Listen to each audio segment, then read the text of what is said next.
आपल्याकडे अनन्य साधारण महत्व काही सणांना आहे. एक अनन्य साधारण महत्व, त्याच्यापैकी एक दिवाळीचा सण म्हणजे फार मोठं अनन्य साधारण महत्व आहे. पवित्र परंपरा या दिवाळीचं एक अनन्य साधारण महत्व आहे. आपल्याकडे दिवे नुसते दिवे लावण्यापुरती दिवाळी नसावी, गोडधोड पदार्थ खाण्यापुरती नसावी, भावानं बहिणीला आणण्यापुरती नसावी. याच्या पाठीमागं फार दिव्याची त्याचं कारण काय, दिवे का लावावे, कशा करता लावावे, हे सगळ्या गोष्टीचं फार मोठं नाविन्य, अनन्य साधारण महत्वाची प्रणाली जी कोणती आहे तर हा दिवाळीचा सण आहे. आणि या पवित्र उत्सवामध्ये सर्वांना मला असं वाटतं आज जी दिवाळी साजरी झाली का ती महाराष्ट्रात कुठं पण नसेल, कुठेही नसेल, कुठेही नसेल. प्रस्तुत प्राप्त प्रसंग, निवडलेला अभंग, विश्वमान्य, विश्वभूषण, विश्वाधिकार, विश्वप्रिय श्रीमंत श्री जगद्गुरु तुकोबाराय यांच्यावरती देवाच्याही पलीकडचं अतूट प्रेम करणारे महान भगवत भक्त संत शिरोमणी निळोबाराय यांचा प्राप्त प्रसंगी निवडलेला अभंग. विठाला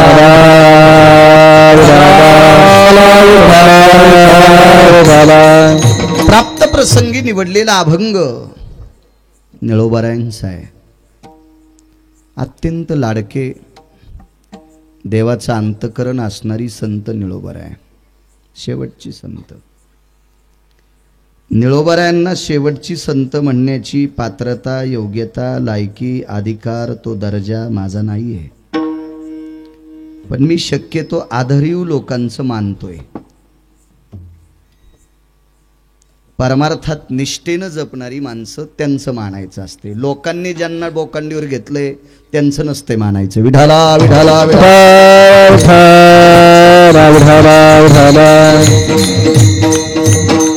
आणि संप्रदायातल्या आदरीव लोकांचं मत आहे निळोबारायाच्या नंतर अभंग वारकरी संप्रदायातल्या कुठल्याही विलक्तीने दुसऱ्यांचा स्वीकारला नाही, म्हणून शेवटची संत निळोबाराय. विठाला विठाला विठाला विठाला विठाला अशा परमपावन पंढरीतल्या मालकाचं अंतकरण असणारी निळोबाराय त्यांचा अभंग आहे. महाराज या अभंगाद्वारे नमूद करतात, मी संतांचा महिमा काय वर्णन करू, किती वर्णन करू. याचा अर्थ कंटाळा आहे असं नाही, येत नाही असं नाही. कारण संतांचा महिमाच इतका मोठा आहे की तो आतापर्यंत कुणालाही पूर्णतः वर्णन करता आला नाही. म्हणजे इथे संतांचा महिमा संपलाय असा सांगणारा पवित्र भारत देशात नाही, पृथ्वीवर जितके देश आहेत एकाही देशात माणूस नाही. विठाला विठाला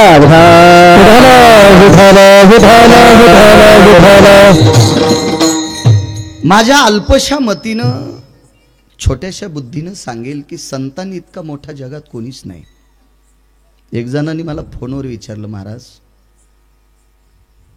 तुम्हाला गोळ्या चालू आहेत का? मी म्हणलं आहेत, पण डोक्याच्या नाहीत, कमरेच्या असतील, हाडाच्या असतील, एखादा आजार असेल.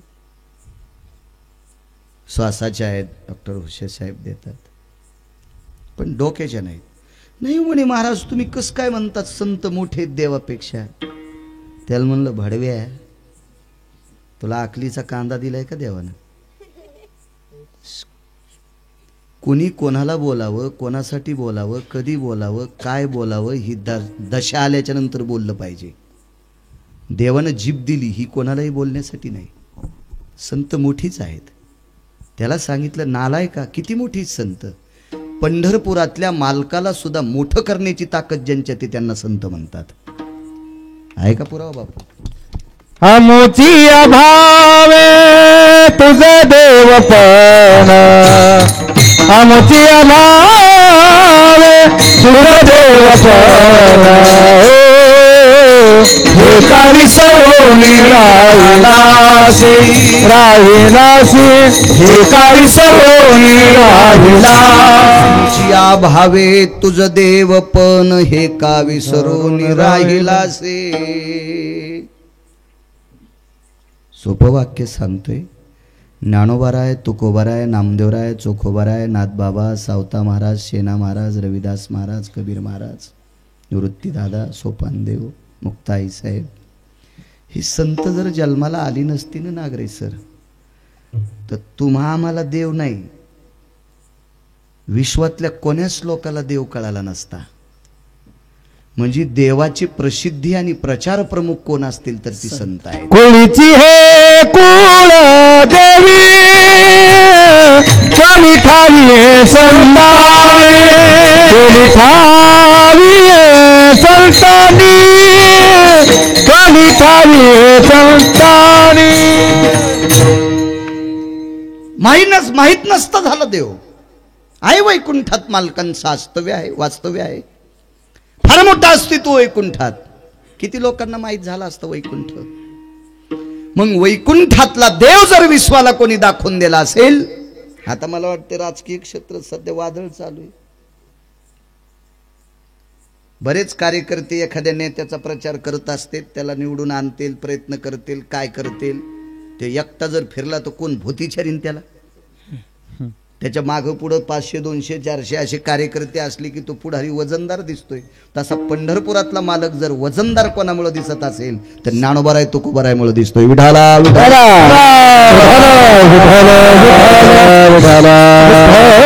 आणि यांनी ठाव केलाय कुळीची हे कुळदेवी केली ठावी संताने. देवालय मोठे. याच्या पलीकडे सांगू का, एका माणसाकडे खूप अब्जावधीची प्रॉपर्टी होती, पण मुलगा संध्याकाळी बूट हरपून येत होता.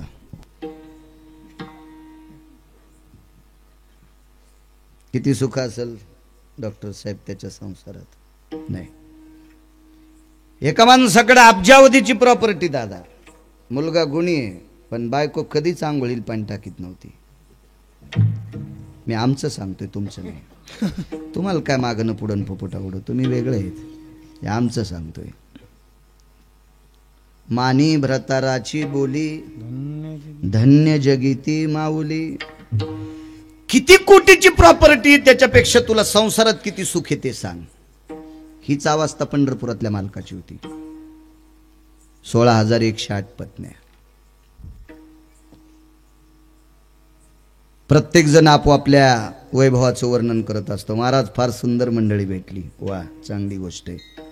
MSCBचं काम नाही घरात, तिला उभं केल्यावर घरात लाईट लागतील. तो त्याच्याबद्दल वर्णन करत असतो. एक जण म्हणला काय सांगायचं महाराज, अशी बायको रोज सकाळी गरम पाणी आंघोळीला टाकते. म्हणला आमची वड्याला दाढी ती तिळभर करायचं निळभर, हे ज्याचं त्याचं वैभव असते. सांगायचं काय सांगायचं महाराज, बायको इतकी विद्वान आहे, इतकी हुशार आहे की आम्ही कधी मधी एकादशी धरतो तरी फराळाला शेंगादाणे तिकूनच आणती माहेरावूनच. काय देवाच्या बायका आहेत आपल्या बायका बसत्याल. 16,108 पत्न्यापैकी एक मंडळी 21 क्विंटल 78 किलो 44 तोळे सोनं देणारा मणी सासरवाडीतून आणला.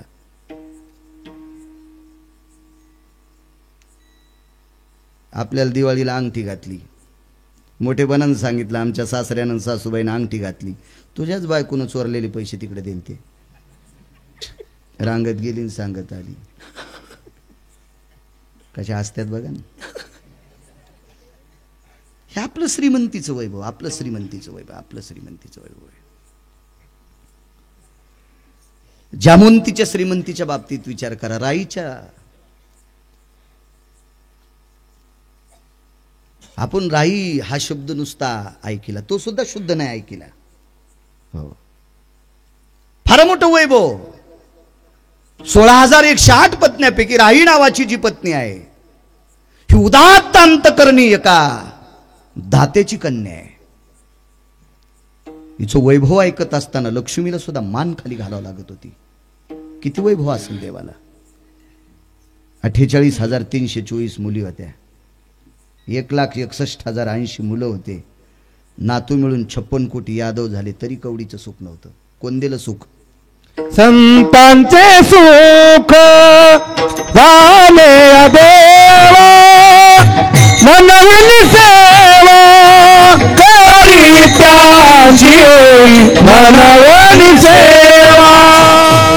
संतांचे सुख झाले या देवा, मनवोनी सेवा करी त्यांची. नैवम गिरगाव कर लिखितम. सुख जर देवाला कोणी दिलं असेल तर संतांनी दिलंय. आणि देवानं विचार केला एवढ्या मोठ्या उदात्त अंतकरणी संतांनी आपल्याला सुख दिलंय, त्यांचं सुख फुकट नकोय म्हणून सेवा करतोय. दत्त चोपदारी करीतास दत्त चोपदारी करीतास दत्त चोपदारी करीतास निळमने देव राबे त्यांचे घरी निळमने देव राबे त्यांचे घरी निळमने देव राबे त्यांचे घरी निळमने देव राबे त्यांचे घरी दत्त चोपदारी करीतास चोपदारी करीतास दत्त चोपदारी करीतास.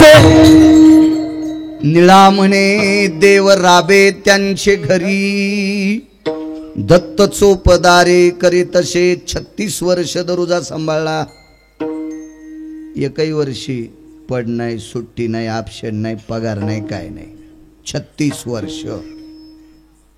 आपण गडी लावल्यावर पेरणीत त्याच्या मेहुणीच्या पोरीचा साखरपुडा. पेरायचं बघून घ्या, पैसे दिले सुट्टी, दुसरीकडे साल धरल्यावर तुमचं देऊन टाकील. 36 वर्षात 1 रुपयाचा नव्या पैशाचा पगार नाही आणि एकही वर्ष ऑप्शन, एकही दिवस ऑप्शन नाही. 36 वर्ष. धोत्र धुतली, गिरिजा काकींची लुगडे धुतली, हरिपंडितांची कपडे धुतली, रस्ता झाडा, चौक झाडा, वाडा झाडा, वाटेल ती कामं केली, पाणी भरलं. दत्त चोपदारी करीत असे फक्त सुखासाठी. याच्या पलीकडे सांगू का, देवाकडे जर सुख असतं तर वैकुंठात खाली आला नसता. इतकं सुख संतांनी दिले, त्या सुखानं तो वेडा झाला, वेडा. जय सुखा कारणे देव वेडावला, जय सुखा कारणे देव वेडावला, वैकुंठ सोडली संत सदनी राहिला, देव संत सदनी राहिला.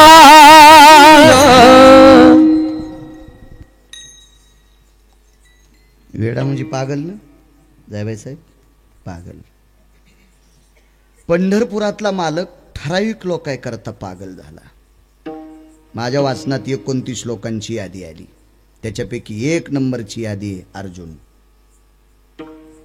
कोपे तरी निवांत साहे, ऋषे तरी बुझावित जाय, नवल पिसे लागले पाय पार्थाचे देवा.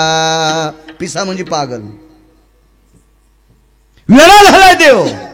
मला सुख देण्याची ताकद फक्त संतात आहे. या सुखा कारणे देव वेडावला, वैकुंठ सोडोनी संत सदनी राही. नावडे वैकुंठ, नावडे वैकुंठ शेषाचे शयन. भुंगा लागलेला पलंग नाही, सासरवाडीतून आलेला कुचकुच हालणारा पलंग नाही. पलंगाव 2-4 पाहुणे बसले, बाई चहा घेऊन आली. पाहुणे कुठे आहेत? म्हणलं प्लायवूड मोड जिजी. पाहुणे मधात गेले, 2-3 माणसं बोलून उपसे हो, प्लायवूडच मोडते, पाहुणेच मधात गेले पलंगात. असं नाही. शेषाचे शयन, शेष क्षीरसागराच्या ठिकाणी तो पलंग. नावडे वैकुंठ शेषाचे शयन, वैष्णव सदन. का? कारण त्याला पाहिजे ते सुख देण्याची ताकद फक्त संतात आहे. कुठं मिळत असते विश्रांती? जी लोक पूर्णता सुखी आहेत ते दुसऱ्याला शांती देत असतात. ज्यांच्या झोळीत कायमस्वरूपी अशांती आहे, अशा लोकांकडे अब्जानं जरी पैसे असतील तरी ते भंगीरे दुसऱ्याला शांती देऊ शकत नाही. संतांची अवस्था साधी आहे. विश्रांतीचा ठाव पायी संताची भाव, पायी संताची भाव, पायी संताची भाव. हे प्रमाणाचे बादशाह आहेत.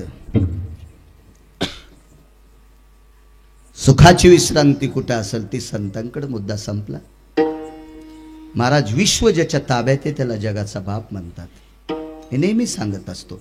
तुम्हाला आणि मला इथं किती दिवस बसवायचं आणि कोण्या दिवशी मळ्यात नेऊन फुकायचं, ज्याच्या हातात आहे त्याला जगाचा बाप म्हणतात. देखवी ऐकवी एक नारायण, ही सगळी सूत्र ज्याच्या ताब्यात आहेत त्याला जर सुख कोण देत असेल तर संत. त्या अर्थी संत किती मोठे आहेत.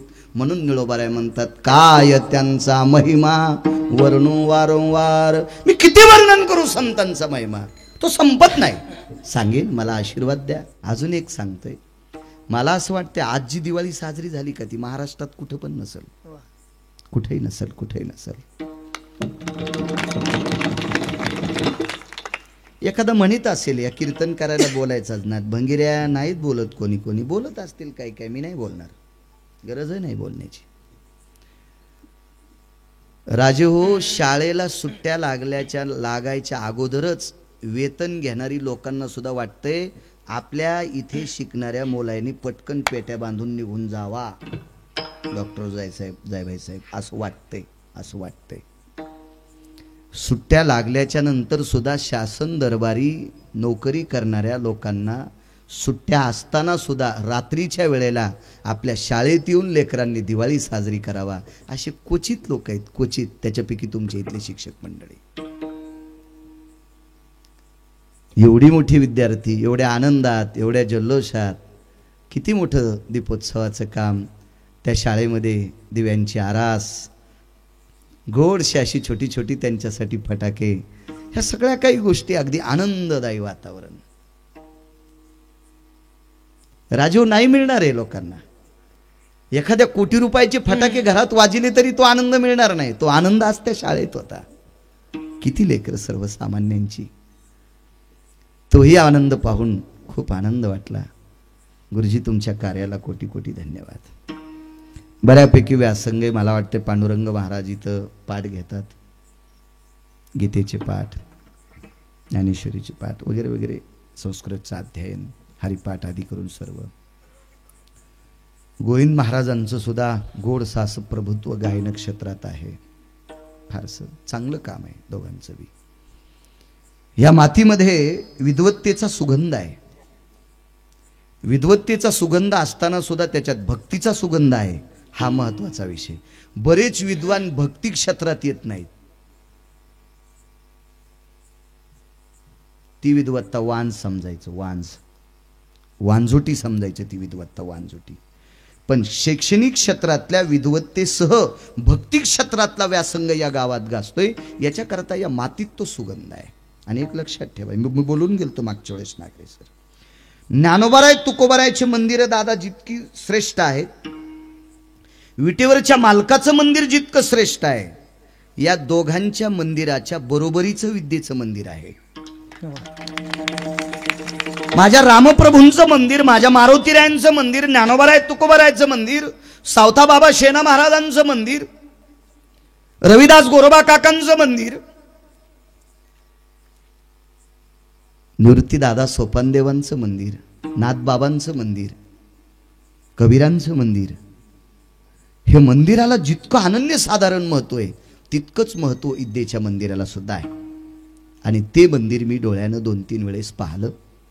गोडसं गावकरी जितक्या तन्मनधनानं अंतकरणानं माझ्या मर्यादा पुरुषोत्तम रामचंद्रांचं दर्शन घेता, जाज्वल्य मारुतीरायांचं दर्शन घेता, तितक्याच आत्मीयतेनं विद्येच्या मंदिराकडे तुम्ही सगळेजण बघता. तुमच्या याही कार्याला गिरगावकराचा नाक घासून प्रणाम. आता अभंगावर येतोय. विठाला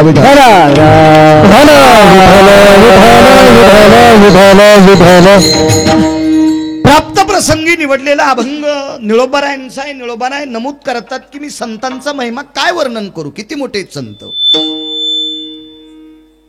किती मोठी संत, किती मोठी संत. दादा, तुमच्या क्षेत्रातले एक संन्यासी होते, त्या परमपावन संन्याशाचं नाव आहे धीरजगिरी.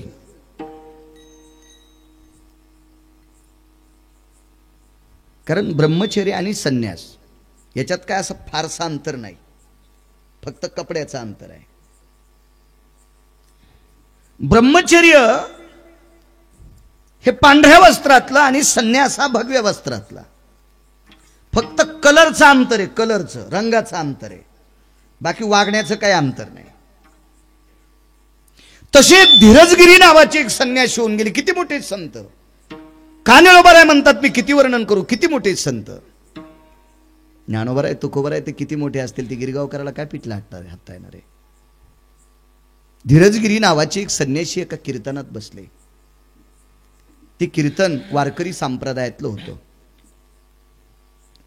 कीर्तनाच्या परंपरा आहेत. त्याच्यापैकी बसून कीर्तन करणारे 9 लोकांची यादी. हे जे मी आज बसलोय हे बसून कीर्तन करण्याची यादी नाही. हे याच्यात गॅप आलाय म्हणून बसावं लागतंय. माझं वय बी नाही, माझी लायकी नाही, माझा अधिकार नाही बसून कीर्तन करायचा. माफी मागतोय. आणि तुम्ही नाही स्वीकारल्यावर येणार बी नाही.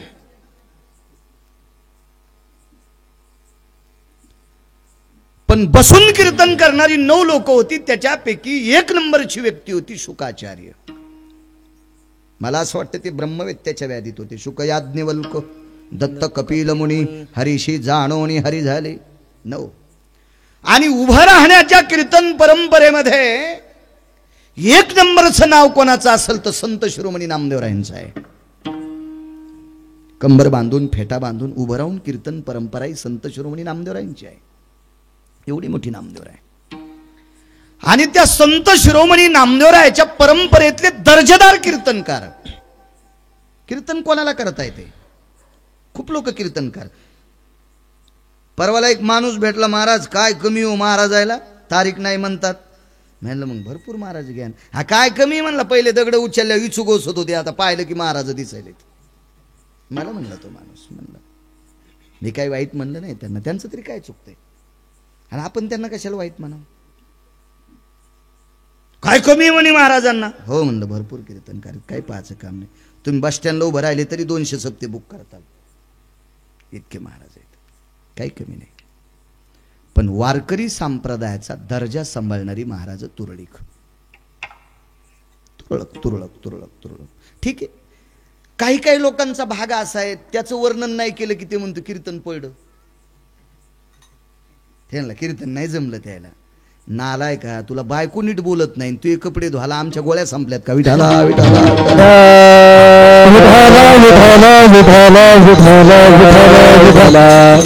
ज्याचा त्याचा दर्जा आहे, ज्याचा त्याचा पाहण्या. एक जण म्हणला महाराज कीर्तन लय झकास करा, तुझ्या बायकोची साडी नेसून नाचतो. कीर्तन हा झकास विषय नाही ना, कीर्तन हा बोधावर आरूढ असणारा विषय आहे. प्रत्येकाचा दर्जा आहे पाहण्याचा, प्रत्येकाची दृष्टी आहे पाहण्याची. दर्जेदार व्यक्तिमत्व. त्या कीर्तनाची परंपरा होती. 5 वाजता कीर्तनाचा रामकृष्ण हरी सुरू व्हायचा किंवा त्याच्या आधी 15 मिनिटांनं सुरू व्हायचं. 5 वाजता कीर्तनकाराच्या गळ्यात विणा असायचा. कीर्तनकाराचं तोंड पश्चिमेकडे असायचं, कीर्तन ऐकणाऱ्यांचं तोंड पूर्वेकडे असायचं. कीर्तनाची वेळ 4:45 असायची, 5ची 4:45 असा दर्जा. कीर्तनाची समाप्तीची वेळ घड्याळ पाहून नव्हती. सूर्य मावळला की जय विठ्ठल घ्यायचं दादा, ही पद्धत होती कीर्तनाची, जय विठ्ठल घ्यायची पद्धत होती. आणि त्या दर्जेदार व्यक्तीचं कीर्तन म्हणजे वारकरी संप्रदायात ती नाविन्यपूर्ण व्यक्ती. किती दर्जेदार, किती दर्जेदार. ठीक आहे नागरिक सर, आम्ही अशी 10-5 पोरं जर घेतली तर एखाद्या श्रीमंताचं पोरग ज्याच्या घरी माळ कोणालाच नसल अशा व्यक्तीवर जर जवळ गोंजारलं तर ते माळकरी होऊ शकते. इतकं करू शकतो, इतकं करू शकतो. पण कुत्र्याला नाहीत माळ घालू शकत आम्ही, बैलाला नाही माळ घालू शकत आम्ही, घोड्याला नाही माळ घालू शकत आम्ही. घालणं वेगळी, त्यानं जोपासणं वेगळी. महाराज ज्या परंपरेतले कुत्रे एकादशी धरावी, काय दर्जेदार परंपरा असेल. ज्या परंपरेतल्या घोड्यांनी एकादशी धरावा, काय परंपरा दर्जेदार असेल. ठीक आहे, आम्ही एखाद्या व्यक्तीला जवळ बोलू, आमकं बोलू, त्याची स्तुती करू, त्याला माळ घालू, कालांतरानं आमचं त्याचं भिसू, त्यानं माळ तोडून टाक. त्याचं ना आपलं जमत नाही. पंढरपूरच्या पाहुण्यानं घातली आणि जालन्याच्या पाहुण्यानं काढली, असे खूप लोक सापडते. पण ज्या व्यक्तीवर पशुवर सुद्धा संस्कार करावे आणि पशुनी सुद्धा वारकरी संप्रदायातले नियम पाळावे, अशा दर्जेदार परंपरेतल्या कीर्तनकाराचं कीर्तन चालू होतं. आणि त्या कीर्तनात गुरुवर्य दादा तुमच्यासारख्या भगव्या कपड्यातली धीरजगिरी नावाची संन्यासी व्यक्ती कीर्तन ऐकायला बसलेली आहे. काय त्यांचं महिमा सांगतोय. कीर्तन गोडस चालत होतं, गोड गोड कीर्तन. कीर्तन चालू असताना त्या संन्यासी महात्म्यानं थोडंसं असं पाठीमागं बघितलं नागरे सर, तर सूर्य मावळायला 10-15 मिनिटं वेळ शिल्लक होता. म्हणून मांडी खालचा चिमटा काढा आणि पाठीमागं बघून वाजविला, भास्करा हे प्रकाश देवते, हे दिवाकरा, हे प्रकाश राजा, थांब रे राजा थांब, भूक लागलेली कानाला, ऐकू दे रे, ऐकू दे कीर्तन, ऐकू दे रे, ऐकू दे. विनंती सूर्याला केली आणि महाराज पश्चिमेकडे बघत होते. आता सूर्य मावळण, आता सूर्य मावळण, आता सूर्य मावळण. मावळतच नव्हता सूर्य, मावळतच नव्हता. पण कीर्तन ऐकत असताना धीरजगिरी नावाच्या महात्म्याचं लक्ष अशा लेकराकडे गेलं, या वयातल्या लेकरांकडे गेलं आणि त्यांनी जांभाळी दिली. कीर्तनाची तिथली नियमाची परंपरा होती, सूर्य मावळला की जे विठ्ठल घेऊन आरती घेणे आणि जेवढा समाज पुढे असेल त्यांनी जेवून प्रसाद घेऊन जाणे ही पद्धत होती. ती सगळी छोटी छोटी लेकरं सगळ्या मावल्या पुरुष आदी करून सर्व बसलेली होती. जांभाळी दिली, भूक लागलेली आहे आणि त्या धीरजगिरींच्या लक्षात आलं ह्या मुलानं जांभाळी दिली, ती अर्थी याला भूक लागली. जांभाळ्या 3 येत असतात, एक तुम्हाला आल्यावर मला येते, मला आल्यावर तुम्हाला येते, अशी एक जांभाळी आहे. एक जांभाळी जास्त जेवण केल्यावर झोपेची येते आणि एक जांभाळी भुकेची येते. पण भुकेच्या जांभाळ्या कळण्यासाठी दर्जा लागतोय, लायकी लागते, अधिकार लागतो, कोणालाही कळत नसतात. 700 वर्षापूर्वी भुकेची जांभाळी कळाली संत शिरोमणी नामदेवरायाला. 9.5 ते 14 वर्षाची एक मुलगी विटेवरच्या मालकाच्या पायरीला बसलेली आहे आणि विटेवरच्या मालकाच्या पायरीला 9.5 ते 14 वर्षाचं वय, 13.5 ते 9.5 या वयातल्या दर्जातली एक कन्या, या वयातली एक मुलगी पायरीवर बसलेली. सकाळचे 7 सव्वा 7 वाजलेले आणि 7 सव्वा 7 वाजता तिनं जांभाळी दिली. त्यावेळेला नामदेवरायाच्या लक्षात आलं तिनं रात्री काहीच खाल्लं नाही. तिला घरी नेलं, तिला जनाबाई म्हणतात. ठराविक लोकांना कळतंय दुसऱ्याचं दुःख. त्याच्यापैकी धीरजगिरींच्या लक्षात आलं कीर्तन ऐकावंसं आपल्याला वाटायला, पण लेकरांना भुका लागल्यात. म्हणून पुन्हा मांडी खालचा चिमटा काढला आणि पाठीमागे धरून असा एकदाच वाजवला, जा रे प्रकाश राजा जा, खाऊ दे लेकरांना. तर वरचं पापण खालच्या पापणाला चिटकते. किती वेळ लागते? तितक्या वेळात सर्वत्र अंधार पडला. कीर्तन चालू होतं ठाकूरबुवांचं. ठाकूरबुवांचं दैठण्या या क्षेत्रात, दैठणा हे क्षेत्र म्हणजे महाराष्ट्रातलं ज्ञानेश्वरीचं संशोधन केंद्र. ज्या परंपरेतले घोडे सुद्धा एकादशी धरत होते. कल्पना करा, ज्या परंपरेतलं कीर्तन ऐकण्यासाठी जे संन्याशी बसलेत त्या संन्याशानं 1 तास 18 मिनिटं सूर्याला थांबवावं. काय दर्जा असेल या लोकांचा, काय दर्जा असेल. आत्ताची संत, आत्ताची 100 वर्ष, हे 90 ते 100 वर्षाचा काळ आहे. या काळातल्या संतांचा अधिकार जर इतका टोकाचा असेल तर ज्ञानोबाराय तुकोबारायचा अधिकार किती मोठा असेल. म्हणून निळोबाराय पहिल्या कडव्यात जास्त जर पोराला काम आई आणि वडील सांगत असते ना, तो पोरग जास्तीत जास्त त्यांच्या लांब राहते. रिकाम्या वेळात आई कामच सांगते, रिकाम्या वेळात बाबा कामच सांगतेत म्हणून ते काहीतरी बहाणा करून बाहेर जाते. कोण?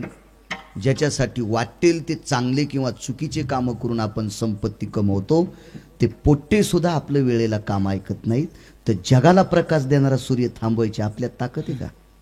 ती फक्त संतात ताकद आहे. काय त्यांचा महिमा वर्णू वारंवार. एक वारकरी पंढरीला निघाले, ते एकदा नव्हते जात, कायमस्वरूपी पंढरीचे वारकरी, कायमस्वरूपी.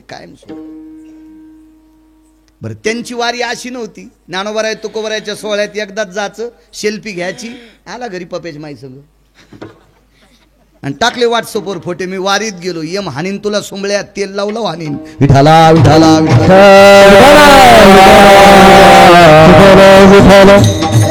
या अशा चोट्ट्याला ती मोजित वय, असे कुंटाला लोळायले तर आमच्यासारखे नालायक. विठाला विठाला विठाला विठाला.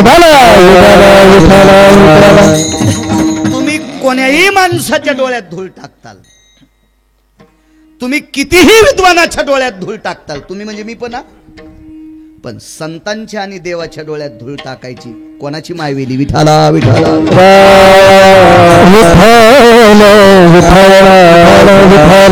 नित्याचे वारकरी दशमीला सकाळी प्रत्येक महिन्याला पंढरपूरला ते जातात. सकाळी सकाळी दशमीला पोहोचायचं. दशमीचा उत्सव, एकादशीचा उत्सव, नगर प्रदक्षिणा आदी करून आणि द्वादशी सोडली की घरून निघायचे. कालची संत सांगतोय, कालची आपण ज्या भागात वावरतो, ज्या प्रांतात वावरतो, या प्रांताला मराठवाड्यात म्हणतात ना. ज्या प्रांतात वावरतो तो प्रांत किती मोठा आहे, तो भाग किती मोठा आहे. आपण किती सखल, किती पवित्र, किती मार्मिक, किती तात्विक, किती सदाचारी, किती पुण्यशील, किती पावन मातीत राहतो आपण. पण काय झालं माहितीये का, ज्याच्या गावाला गंगा त्याच्या गुडघ्याला सांगा.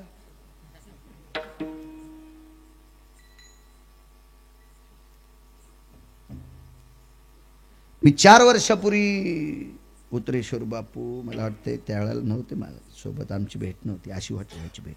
एकदा नागरेश्वर एका ठिकाणी गेलो आणि ते माणूस म्हणला, महाराज वारीला बोलतात, वारीला जाता का? आवाज गेली. म्हणलं वारी म्हणजे जातो म्हणलं, 27 वर्षापासून सोहळ्यात पायी चालतो, काय आणि चालायला मला काही त्रास नाही. नाही म्हणे, पण तुम्ही महिन्याला जाता का? म्हणलं 4 वाऱ्या करतो, आषाढी, कार्तिकी, चैत्र आणि माघ. नाही म्हणे महाराज, मग वारी पर अभंग कीर्तनात घेत जाऊ नका. मला असं वाटतंय शेंडीला तर मिरच्या लागल्यात माझ्या डोक्याला, कारण तो माणूस हा दिसायला साधा होता. त्याच्या अंगावर असं काही इतकं असं चमचमचं, मी जसं धोतर, म्हणजे माझं ते धोतर एकाच कापसाचं होतं, फक्त हे जरा जास्त ढवळं होतं. आणि त्यांचं काय असं एवढं असं झळझळ चमकणारं नव्हतं, असं पांढरं शुभीत नव्हतं, असं साधा माणूस होता. तर मला वाटलं हे साधा असेल, पण त्याला जमीन होती 3.5 एकर. आमच्या बऱ्याच लोकांना वाटते आम्हीच लय मोठे आहेत. अरे तुला लय चांगले चांगले रोजान लावते, तू मुकाट्या बस. विठाला विठाला विठाला विठाला विठाला विठाला. तू 2 घंटे दुसऱ्याचा रोजदार आहेस, लय नाकान वांगे सोली जाऊ नको. विठाला विठाला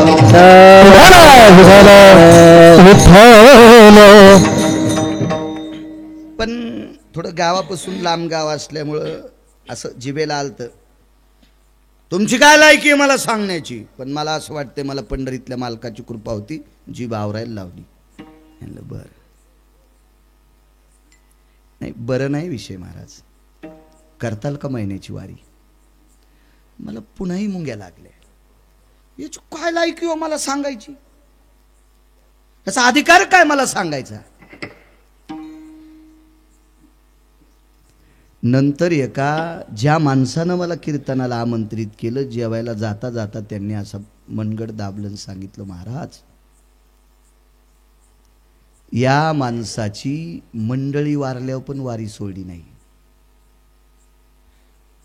त्या माणसाचे वडील वारल्यावर 10वा आला तर 10व्याला आस्ती घेऊनच पंढरपूरला गेला, पण वारी सोडलीच नाही. काही माणसं दिसायला साधी असतात, पण असायला मात्र पंढरपुराच्या मालकाच्या अंतःकरणातली असतात. तेव्हापासून ठरलं आपण महिन्याची वारी सोडायचीच नाही. महिन्यात 2 दिवस कोट्या दिशानं फोन केला तरी त्याची कीर्तन घ्यायचीच नाही. इथल्या कीर्तनासाठी तुम्ही लय प्रयत्न केलता. मागे एकदा शिंदे काका असतील, वकील साहेब असतील, बापू असतील, मला वाटतं त्यांच्याकडे सुद्धा प्रगट दिनासाठी एकदा केलता संपर्क. नसल्यावर काय त्याला एसटीत पहिला माणूस बसल्या मग दुसरी जागा नसते. नसला जरी बसला, रुमाल टाकल्यावर तिथं बसता येत नाही, कारण त्यांनी ती आरक्षित केली. इतके जरी आमच्या लोकांनी नियम सांभाळले तरी पंढरपुरातला मालक कृपा करील. विठाला विठाला विठाला विठाला विठाला विठाला विठाला. नित्य महिन्याची वारकरी व्यक्ती शेवटच्या टप्प्यात ते थकले. काय त्यांचा महिमा सांगतोय, ही किती लोक आहेत मोठी, किती मोठी लोक आहेत, काय त्यांचा महिमा.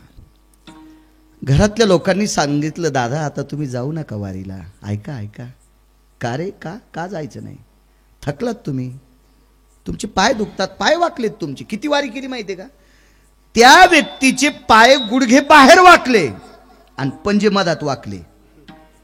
पंजे मधात वाकले आणि पाय बाहेर वाकले.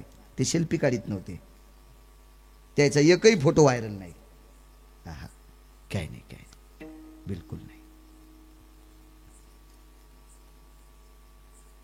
घरच्या व्यक्तीनं सांगितलं तुमचे घोटे घासायलेत. पायाची घोटे घासत होते आणि घोट्यावरची त्वचा सगळी निघून गेली. पांढरे शुभ्र घोट्याचे हाडं दिसत होते. कधी कधी जास्त घोट्याला घोटा लागल्यावर थकलेलं शरीर होतं, चांबडं कातड त्या हाडाला चिटकलेलं होतं, कधी तरी अशुद्ध बाहेर पडायचं. घरातल्यांनी सांगितलं नका जाऊ, तुमच्या पायाला जखमा झाल्यात. त्या व्यक्तीने काय उत्तर द्यावा? अरे तुम्ही माझ्यावर फार प्रेम करणारी कुटुंबातली माणसं आहात रे, मला गुलाबाच्या पाकळ्यावर झोपिताल तरी पण एके दिवशी ह्या रानोबाच्या अंगाला आळ्या पडत्याल. त्या व्यक्तीचं नाव होतं रानोबा, त्या वारकऱ्याचं नाव होतं रानोबा. काय त्यांचा महिमा सांगतोय. तुम्ही मला राजहंसाच्या पंखाच्या गादीवर जरी झोपवलं तरी एके दिवशी शरीराला किडे पडणार. गुलाबाच्या पाकळ्या नित्य 2-2 तासाला जरी बदलल्या तरी शरीराला किडे पडणार. हे नाशकय शरीर. आणि याला वारीची सवय लागली ती बरे. मला असं वाटतंय एका मोठ्या बुद्धिजीवी माणसाचं मी ऐकलं, या शरीरा इतकं हरामखोर आणि या शरीरा इतकं दर्जेदार दुसरं कोणाचं शरीरच नाही. कारण या शरीराला जितका दर्जा द्याला तितकं दर्जेदार होते आणि या शरीराला जितके हरामखोर नियम लावले तितके लावून घेते. आम्ही 3 दिवसाच्या प्रवासात गेलो डॉक्टर जायभाई साहेब. एका श्रीमंताचं पोरग 4थ्या ते 5व्या वर्गात होतं. 3 दिवसाचा प्रवास होता. एका देवदर्शनाकरता गेलो. मोठ्या माणसासोबत गेल्यामुळं गाडी भारीची होती. थोडासा प्रवास वरून बी झाला. माणूसच मोठा होता आणि तो यानं पैशावाला माणूस होता म्हणून आमचंही जमलं त्याच्यासोबत. आम्ही गेल्याच्या नंतर आम्हाला 4 रूमा करण्यात आल्या, पण 4ही रूमा VIP होत्या, सगळ्या गोड प्रथम श्रेणीतल्या चांगल्या रूमा होत्या. पण नेमका आम्ही ज्याच्यासोबत गेलो त्याला जी रूम भेटली त्या रूम मध्ये महाराष्ट्रीयन पद्धतीनं, असं म्हणण्यापेक्षा ते नाव घेऊ नये, तशा पद्धतीचं दीर्घशंखेचं स्थान होतं. आपल्याकडं लघुशंका आणि दीर्घशंका, कारण आपले ओरिजिनल शब्द बऱ्याच लोकांना कळत नाही, तरी आपली भाषा अभिजात भाषा आहे. तरी आमच्या लोकांना वाटते 2-3 वाक्य इंग्रजीतच सांगावं. आपल्यात बोलणं सोमळ्या. आळंदीतल्या मालकाला 56 भाषा येत होत्या तरी मराठीत बोलते, आणि तू 10वीला 3दा नापास झाला तरी तुला वाटतं वजन वाढावं इंग्रजी. आणि तू शिक इंग्रजी. दुसऱ्याच्या बायकाला लुगडे वाटावा, पण आधी बायकोला साडी घेऊन मग दुसऱ्याला वाटावा. बायकोची साडी 3 जाग्यावर फाटली, बाजारात दुसऱ्या बायाला लुगडे वाटायला. हलकटाचाच मालक आहेस तू. विठाला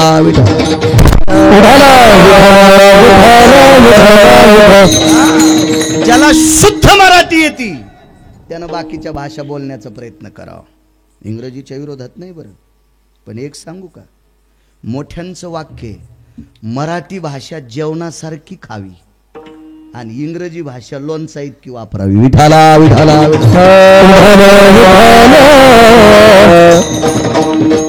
59 वर्षाच्या नंतर एका व्यक्तीच्या हाताला यश आलं, त्या साहित्यिकाला, आणि मराठी भाषेला अभिजात दर्जा मिळाला.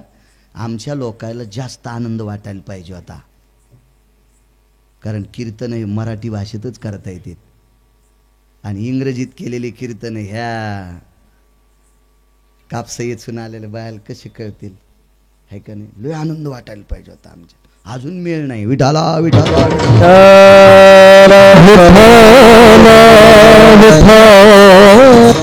किती हरामखोर शरीर. 4थ्या ते 5व्या वर्गातलं पोरग. ते लागलीच आले महाराज रूमची बदला बदल करायची का?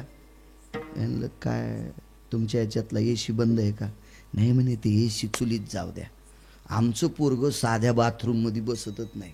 म्हणलं त्याला काय कमरेचा त्रास आहे का गुडघ्याचा? नाही म्हणले सवयच लागली त्याला त्या भांड्यावर बसायची. त्याला कोणतं भांड म्हणते? पोरग कितीचं होतं माहिती आहे? 4थ्या ते 5व्या वर्गातलं.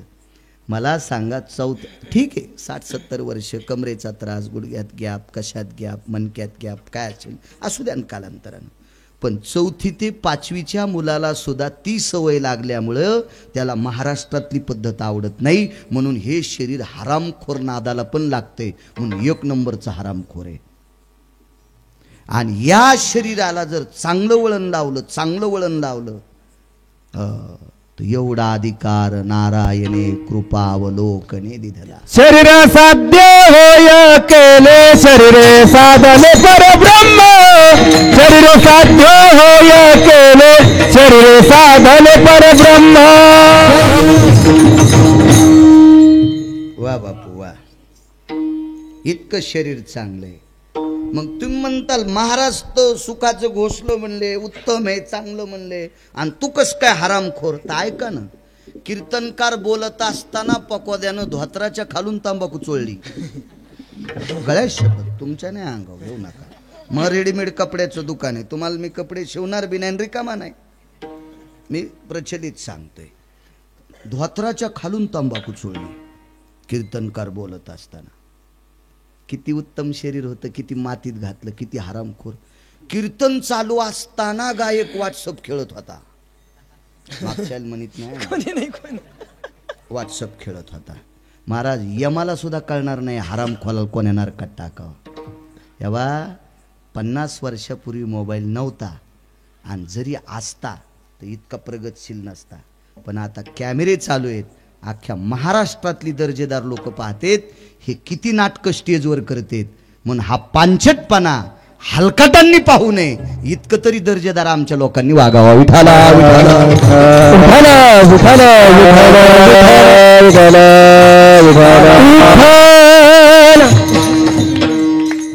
लोक आमच्या पाया पडतेत नागरे सर, याचा अर्थ आम्ही फार मोठे आहेत असा काही विषय नाही. दादा आपल्या पाया लोक ज्ञानोबर आहे तुकोबरायमुळे पडतेत. तुम्हाला एक मुद्दा माहिती आहे का, दसरा सण होता आणि दसरा सण गेला ना. आता आपट्याचा पाला कोण खातंय? शेळ्या. शेळ्या खात्यात का नाही आपट्याचा पाला? शमी जाऊ द्या, शुद्ध शब्द, सौंदड जाऊ द्या, सौंदड, पालवी. पालवीला खालच्या हे म्हणजे खालचं नाव नाही बरं का, उत्तम मराठी भाषेतलं नाव आहे पालवी. पालवी पालवी म्हणजे झाडाला फुटलेली लहरदार पालवी नाही, पालवी नावाचं एक झाड. हे खडकाळ भागात येत नाही. दर्जेदार शेतकरी ज्या रानात पालव्या वाढत्यात त्या रानाला 2 पैसे शिल्लक देऊन शेती खरेदी करतो, या शेतकऱ्याला दर्जेदार आणि कळणारा शेतकरी म्हणतात. पालवी ही डोंगराळ भागात येत नसते, पालवी ही खडकाळ भागात येत नसते, पालवी ही 2-2.5 फूट काळ्या जमिनीवर येत नसते, 9-9, 12-12 फूट काळीच माती लागते, अशा जमिनीवर पालवी येत असते. या पालवीला सौंदड म्हणतात, तिला शास्त्राच्या भाषेमध्ये शमी म्हणतात. शमी. अजून 3 नाव आहेत, पण बस झाले 3. सगळ्या गोळ्या एक खाट्या घेतल्यावर रिॲक्शन येतो आहे का नाही डॉक्टरचं, उगच त्या साईड इफेक्ट होतो आहे का नाही. बस झाले, पालवी, सौंदड आणि शमी. एक जण म्हणला तुला पुढचं येतच नसल, असंही समज सोमल्या. विठाला विठाला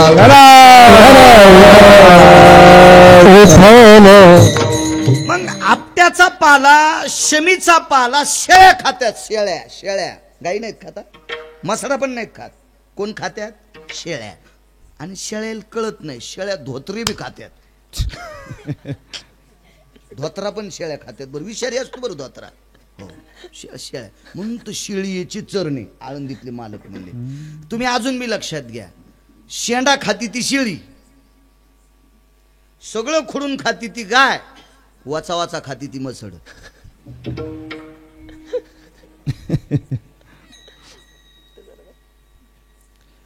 गायीनं खाल्ल्याच्या नंतर 4थ्या दिवशी अंकुर फुटतंय. हे दात आणि जीभ गायीची. म्हशीनं वरबाड्यात म्हणून मसडा पांधळच वरबाडीत असतात. 70% खाती आणि 25 ते 30% तोंडातून खाली पडते मसड. आणि शेंडेच हानती, तुळशीची पण ती शेपुडी, ती शेळी. अजून लक्षात ठेवा, एखादी वढाळा असू द्या, पण शक्यतो वैरणीची तुडवातुडी करीत नाही ती गाय. शक्यतो पिळे घेत नाही ती गाय, आणि पिळे घेऊन कासरी तुडी ती मसड. कोणाच्या जीवनात मसड येऊ नये. शक्यतो गायी आल्या पाहिजे. तुम्ही कस काय असले, तुमची वेगळीच लाईट लागली वाटते असं समजू नका. तसले दगड टाकायचा मला नादही नाही. विठाला विठाला विठ्ठल विठ्ठल विठ्ठल. तेव्हा लोक आमच्या पाया पडतील म्हणजे आम्ही फार मोठे नाहीत. वकील साहेब बापू लोक आम्हाला पाया पडून पैसे देतात म्हणजे आम्ही फार दर्जेदार नाहीत. मी सौंदड आणि आपटा सांगतोय नागरे सर. सौंदडीची आणि आपट्याची पानं शेळ्या खात्यात पण पवित्र कोण्या दिवशी केले. सौंदर्य पटरान चारा हातात सोऱ्याचा तुरा पूर्वीयासी पुसे कोण वाचा देवाचा अभिमान. सौंदर्य पटरान चारा हातात सोऱ्याचा तुरा पूर्वीयासी पुसे कोण एका देवाचा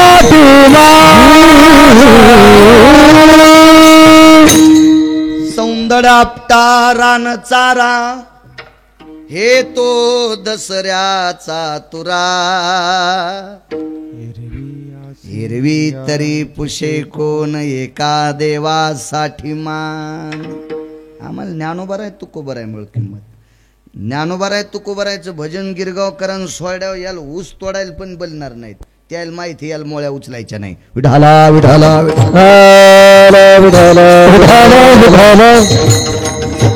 म्हणून या संप्रदायाशी संलग्न राहणं ते संप्रदायातल्या लोकांच्यासाठी हिताचं असेल. धर्मासाठी असेल तो भाग पुढचा, लोक मानतील हा भाग पुढचा. त्याच्याचकडे देवानं चांगल्या दृष्टीनं पाहावं याच्याकरता तो दर्जा सांभाळायचा. चला नित्याची वारकरी होती याच्यावर सांगत होतो ना. रानोबा नावाची वारकरी, रानोबा नावाची वारकरी. एसटी लांबून आणीन पण बस स्टँडला नेतो, ताण घेऊ नका. घरच्यांनी नकार दिल्याच्या नंतर सांगितलं नको मला वारी करायची, माझा पिंड वारीसाठी आहे. ठीक आहे. वारीहून एके दिवशी परत येत होते आणि परत येत असताना एका गावामध्ये छोटंसं मंदिर आहे. आता पूर्वीच्या काळात अशी मंदिरं नव्हती कारण अडचणी होत्या. मला असं वाटतं तुमच्या लहानपणी सप्त्यात परिसरात सगळ्या सप्त्यात बुंदी नसेल. बुंदी नुकती चांगल्या प्रतीचा शिरा नव्हता. फार क्वचित भारदस्त एखादं गाव असेल, त्या गावाला आगळं वेगळं उत्पन्न असेल, तिथं काही होत होतं. म्हणून बऱ्यापैकी अडचण असल्यामुळं मंदिराच्या वास्तू सुद्धा छोट्या छोट्या होत्या. तेही मंदिर छोटस होतं. त्या मंदिरात आपली वळकट टाकली, पाण्याचा भोपळा खुंटीला अडकवला, बाजूला पाणी होतं, हातपाय धुतली, मारुतीरायाच्या मंदिरामध्ये थोडा वेळ भजनाची संध्या केली आणि मग आपली ती चिपळी तो टाळ पिशवीत ठेवून दिला आणि एक छोटासा उपरणं होतं ते उपरणं खांद्यावर टाकलं आणि मधुकरी मागितली त्या गावात. मधुकरीचं वेगळं नाव आहे पुराणातलं, कांती भिक्षा. शिजलेले पदार्थ समोरच्या व्यक्तीला मागणे आणि समोरच्या व्यक्तीनं पुढच्या व्यक्तीला शिजलेली परिपक्व पदार्थ देणं म्हणजे खाण्याच्या योग्यतेची पदार्थ देणं याला कांती भिक्षा म्हणतात.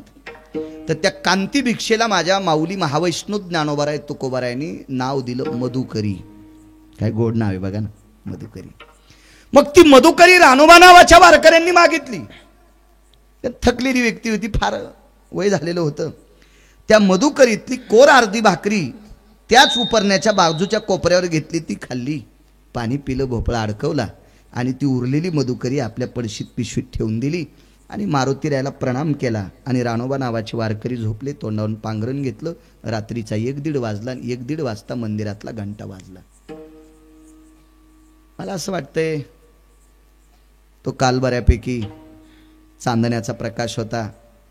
चांदण्याचा प्रकाशही मंदिरात आलेला होता आणि मंदिरात एका जाणकार व्यक्तीनं दिव्याची वात लावली होती. आज जशी दिवे असतात दिवाळीचे तशी एक वात लावली. त्या वातीचा प्रकाशात तोंडावरचं पांघरण करून काढलं तर घंटा वाजणारा दिसला. उठले, कोण आपण? वाट सर्व आहे जी. कुठून आलात? आमक्या गावून. जेवणाची अवस्था, रस्त्यात गाव लागलं नाही. रानोबा वारकऱ्याला इतका आनंद वाटला. मी मागितलेली मधुकरी आपल्या याच्यात शिल्लक आहे आणि ही मधुकरी रात्रीच्या 1:30 वाजता जरी एक वाटसरू खात असेल तर कोटी सप्ते केल्याचं पुण्य प्राप्त. कोटी सप्ते केल्याचं पुण्य.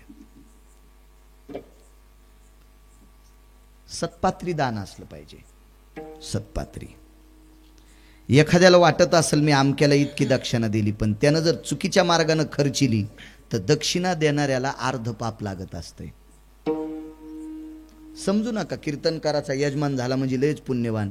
त्या कीर्तनकारानं पैसे कशात खर्चिलेत याच्यावर तुमचं पुण्य ठरविल्या जाते. तुम्ही दिलेली दक्षिणा तुमच्या बायकोनं केलेला स्वयंपाक कीर्तनकार जर खात नसेल आणि त्यानं तुमच्या दक्षिणेतलं जर धाब्यावर खर्चून खाल्ला असेल तर तो माळकरी असेल. मला काय बाकीचं नाव घ्यायचं नाही. तो माळकरी असेल, त्यानं आपलाच आहार खाल्ला असेल पण तुमच्या पैशात खाल्ला असेल तरी तुमच्या बोखंडीवर अर्ध पाप पडते. मर्यादा सांगितल्या, संप्रदायाचे नियम सांगितले, मर्यादा सांगितल्या. पैसे देता म्हणजे फार मोठे आहेत नाही. दिलीत कोणाला, काय दिलीत, कशा करता खर्चिलेत, हाही महत्व आहे. महाराज धर्मासारख्या माणसाचा अंगठा जाते, तुम्ही कोण्या मापात बसता? धर्म धर्म ज्याच्या रथाचे चाक घासू नये म्हणून पृथ्वी ज्याच्या रथावर प्रेम करत होती आणि एका फुटानं इतीनं पृथ्वीच्या अंतरानं ज्याच्या रथाची चाकं चलत होती, ज्याच्या रथाची चाकं घासू नये याच्याकरता वसुंधरा ज्याच्यावर कृपा करत होती, तो धर्म किती पवित्र असेल. त्याही धर्माचं दान चुकल्याच्या नंतर अंगुष्ट त्या कर्मासाठी गेला. एकदा खोटं बोलला, वदविले मुखे नारायणे धर्मा, अंगुष्ट त्या कर्मासाठी गेला. याच्या पुढचा आहे का, दात्वाम यती जायतो अर्थो ती जायते मिना भयाता ती गलो जानाय. यायनं दिलेला अनादान त्याचा रील आणली आणि भोयानं जाळं इल्लं. प्राण वाचणाऱ्या माशांचे प्राण वाचणं बंद झालं. तिचक्या करता नरकात अंगठा गेला धर्माचा. आपण कोण्या पासांगाला पुरू? विठाला विठाला आपण मागितलेलं हे मधुकरीतलं अन्न मारुतीरायाच्या मंदिरात भजन केलंय आणि भजन करून मग मधुकरी मागितली आणि रात्रीच्या 1:30 वाजता एका प्रवाशाला आपण देत असो तर किती पुण्य घेता का? त्या प्रवाशानं ती मधुकरी घेतली आणि ती खाऊन टाकली. अन्नावर किती प्रेम करत होती. माझ्या लहानपणी शेतात माणसं पालवावर जेवत होते. आता डबे नाहीत अशी बाईच नाही. प्रत्येक बायकायला डबे, त्याला टिफिनचा डब्बा म्हणतात. भाकरी बांधायच्या पालवाला आमच्याकडं पालव किंवा गाळणं म्हणत होते, किंवा भाकरीचं फडकं. आता तुमच्याकडे काय, आपण काय लय तुर्कस्तान अरबस्तानात आपण जवळजवळचे, फार काय लांबचे नाहीत. तर त्या भाकरीत त्याच्यावर आता हजर काळ सांगितलं ते जीनच्या पॅन्टीवाले म्हणतील याच्या गोळ्या संपल्या, सांगायची काय गरज होती. पण या काळात जगलेली तुम्ही माणसं आहात. भाकरी अशा जेवत असताना सगळी भाकरी खाणं झाल्याच्या नंतर ते भाकरीचा असा कुस्कूर हातात घेऊन खात होते, म्हणजे त्याची कण सुद्धा वाया जाऊ देत नव्हते. इतकी पद्धत होती, इतकी पद्धत होती. भाकरीवर प्रेम करत होते. आता मोठाल्याच्या लग्नामध्ये चेंडू फेकल्यासारखे गुलाबजामुन डस्टबिनमध्ये. हो, एका मोठ्या लग्नामध्ये आईस्क्रीम होते. आईस्क्रीम माझ्या बाजूला बसलेले 6 शुगरचे म्हणजे त्यांना खूप शुगर होती, तरी पण पुढच्या ज्याचं लग्न, ज्याच्या घरचं लग्न आहे का त्याला लय जोर होता. शब्द जरा मला वापरत असतो, तुम्हाला पटत नसेल दुसऱ्याबद्दल बोलू नका. तुम्हाला 30 गाव पट्ट्याला 36 गाव. मला काय असं कोणी बलवाव, काही माग लागाव, लय असा जिव्हाळा यावं असं काही लोण्याची पुडी मी घेऊन येत नसतो. विठाला विठाला विठाला विठाला. त्याला अति जोर असल्यामुळे त्यानं सांगितलं, साहेब घ्याच ना, यायला शुगर. साहेब पण मध्ये त्यांच्यात पण जरासा बैलाचा गुण होता. त्यांच्यात पण शुगर असताना जर आईस्क्रीम घेत असेल तर त्याच्यात जरासा बैलाचा गुण होता. बैलाला सांगू का तुम्हाला, पोट भरल्यावर बी मका टाका, बैल नाही म्हणतच नाही. पोट भरल्यावर पेंड चारा तरी नाही म्हणतच नाही. कोण? बैल. मग माणसानं असं वागावं का? आपल्याला आता पुरे असं म्हणावं का नाही, आपण बैल नाहीत ना. तशी ते 4ही 5ही 6ही साहेब बैलच होते. पुढच्या नालायकानं अति जोर आल्यामुळं, आग्रह केल्यामुळं सगळ्यांनी आईस्क्रीम घेतल्या आणि त्याच्यात देखता जिभेला लावल्या. पण त्याला माहिती आहे आपली शुगर लय वाढलेली, त्यानं तिकडं तोंड केलं की डस्टबिनमध्ये टाकून दिलं. नाही हा पुण्याचा काळ, हा फार शोकाचा काळ, फार शोकाचा काळ, फार शोकाचा काळ. हे प्रगतीचं लक्षण नाही. आपण लग्नात एवढं उष्ट टाकतो, हे सुद्धा प्रगतीचं लक्षण नाही. काय झालं अहो, काय 100-200 कुत्रे खात होते तरी स्वयंपाक उडालात नाही. मोठाडपणा सांगू नको समळ्या. मागचं आठव मागचं. जुन्या लोकांची मत होती, गरिबी आल्यावर लाजू नये, श्रीमंती आल्यावर माजू नये. राणोबा वारकऱ्यांनी ती आणलेली भाकरी त्या वाटसरूनं त्याचे कण सगळे खाऊन टाकले, पाणी पिले आणि त्या वाटसरूनं सांगितलं, कोण आपण? माझ्या आई बाबानं माझं नाव रानोबा ठेवलंय. काय त्यांचा महिमा, काय त्यांचा महिमा. माझ्या आई बाबानं माझं नाव रानोबा ठेवलंय. वा, काय करता आपण? काही नाही, आता काय करता येणार आहे? आता चौथ्या आश्रमात आहे आणि चौथ्या आश्रमात असल्यामुळं पंढरीच्या वारी व्यतिरिक्त दुसरं काही करत नाही. बरं, नित्याची पंढरीची वारी आहे. हो, मला तुमचे पाय दाबू द्या. त्या रानोबा नावाच्या वारकऱ्याने पुढच्या वाटसरूला विचारलं, का माझे पाय दाबता? ऐका ना, अहो रात्रीच्या 1:30-2 वाजता पोटात भुकेचा डोम पेटलाय आणि मी जर रात्री 2 वाजता भिक्षा मागायला गेलो तर लोक मला भिक्षा देणार नाहीत, मारतील चोर म्हणून. रात्री आमची घरं फोडतो का काय म्हणून मारतील, आणि तुम्ही रात्रीच्या 1:30-2 वाजता मला आईसारखं अन्न दिले, मला याची सेवा करू द्या. वारकरी कोणाला म्हणायचं माहिती आहे का? त्या वारकऱ्यानं सांगितलं, मी चौथ्या आश्रमात प्रवेश केलाय आणि चौथ्या आश्रमात प्रवेश केला त्या दिवसपासून आंघोळीला बायकोला सुद्धा पाणी टाकू देत नाही. चौथ्या आश्रमात प्रवेश केल्यामुळे आंघोळीला बायकोला सुद्धा पाणी टाकू देत नाही. तर मधुकरीतली भाकरी तुला दिल्याच्या नंतर तू जर माझे पाय दाबलेस आणि मी जर ते दाबून घेतले तर मला निश्चित तुझ्या घरचा बैल होऊन कर्ज फेडावं लागेल. हे ज्याला कळतं त्याला वारकरी म्हणायचं.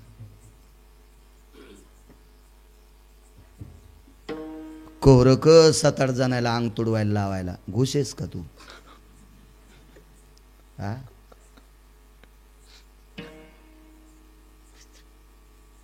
काय सूत्रबद्ध लोक असतील, किती सूत्रबद्ध असतील. नाही, चौथ्या आश्रमात प्रवेश केलाय. नाही, आता पुढचं ऐकतच नव्हतं. प्रवासी नव्हतं ते पंढरपुरातला जगाचा पाप होता. प्रवासी नाही, तो जगातला पाप आहे, पंढरपुरातला मालक आहे. आणि सांगितलं, रानोबा महाराज दाबू द्या पाय. नाही, माफ करा, माफ करा, माफ करा. ऐकायला तयारच नाही. रानोबा महाराजानं सांगितलं, आपण प्रवासी आहात, वर्ण कोणता आहे आपला? हिंदू आहे, जात हिंदूची आहे, ठीक आहे. आपण सनातनी आहात? होय. रानोबा महाराजांनी काय विचारलं माहिती आहे का? वारकरी संप्रदाय हा जातीचा भेद करीत नाही. म्हणून रानोबा वारकऱ्यांना वाटलं असतं, हा जर मुस्लिम असेल तर याला शपथ त्याच्या देवाची घातली असती, हा जर दुसरा असेल तर त्याला त्याच्या देवाची शपथ घातली असती. म्हणून विचारलं, आपण कोण आहात? मी सनातनी आहेत. मग तुम्हाला मारुती रायाची शपथ आहे, माझ्या सेवेची अपेक्षा करू नका, मी तुम्हाला सेवा करू देणार नाही आणि माझी सेवा करण्याची इच्छा करू नका. मारुतीरायाची शपथ घातल्या पंढरपुरातल्या मालकाला मारुतीरायापेक्षा दुसरं कोण आवडेल? ठीक आहे. तरी पण पंढरपुरातला मालक देव चतुर जाणून अंतर्वर्त तसे. काय त्यांचा महिमा सांगतोय. पंढरपुरातल्या मालकांनी पायावरचं पांघरण बाजूला केल्याबरोबर रानोबा नावाच्या वारकऱ्याच्या पायाला जखमा झाल्या होत्या. माणसाच्या रूपातल्या पंढरपुरातल्या मालकानं सांगितलं, वारकरी महाराज, माझ्याकडे अशी बुटी आहे, माझ्याकडे अशी जडीबुटी आहे, माझ्याकडे असं औषध आहे, माझ्याकडे असा लेप आहे, तो लेप तुमच्या पायाला लागल्याच्या नंतर तुमच्या जखमा दुरुस्त होतील आणि तुम्हाला प्रवास करण्यासाठी सोपं जाईल. वारकऱ्यानं सांगितलं, द्या तो लेप, द्या ती बुटी, द्या ते चूर्ण, द्या ते औषध, द्या ते चाटण, खायचंय का अंगाला लावायचंय का प्यायचंय द्या. समोरच्या व्यक्तीनं सांगितलं, नाही, तो लेप आहे आणि तो लेप करत असताना मी तुमच्या पायाला घर्षण करील, किती बाऱ्या हात पुढे घ्यायचा, किती बाऱ्या मागं घ्यायचा, किती दाबायचा, किती अलगद चोळायचं, असं जर झालं तर तुमच्या जखमा राहत्याल. मी चोळतोय ना? नाही म्हणे, ऐका ऐका ऐका, तुमच्या जखमेचा विचार करतोय मी. आणि विटेवरच्या मालकानं नाना प्रकारचं नाटक करून हाताला औषध लावून रानोबा नावाच्या वारकऱ्याच्या पायाला औषध लावल्याबरोबर डोळ्याचं पापण लवतं एवढ्या अवकाशात जखमा दुरुस्त झाल्या. पण ते वारकरीच होते, त्यांनी लगेच मनगट धरलं. कोण आपण, कोण आपण, कोण कोण? अहो मी प्रवासी आहे, मला आयुर्वेदाचा अभ्यास आहे, मला झाड पाल्याचं ज्ञान आहे. हे अमक्या प्रकारच्या झाडाचा पाला तुमच्या पायाला लावल्या जखमा राहतात हे मला कळतंय. रानोबा नावाच्या वारकऱ्यानं सांगितलं, 90 ओलांडली हो, 90 ओलांडली. तीर्थयात्रा करत असताना बऱ्यापैकी वैद्य पाहिलेत मी, असे काही वैद्य पाहिलेत की तेच आजारी येतं आणि जगातला तुम्ही एक सामान्य वैद्य मला सापडलात. स्पर्श केल्याबरोबर डोळ्याचं पापण नव्हतं एवढ्या अवकाशात माझ्या जखमा राहतात. मला सांगा ना, आपण धन्वंतरी आहात का? आपण सुषेण आहात का?